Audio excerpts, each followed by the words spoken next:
to my kitchen!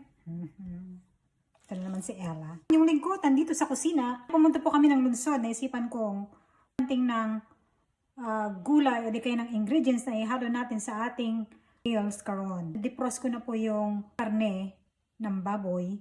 Magsisigang ako. Ang sinigang, isa po itong sabaw na luto ng mga Pilipino at ito ay maasim. It's a sour soup. Ngayon, magluluto tayo ng sinigang gamit ang buto ng baboy.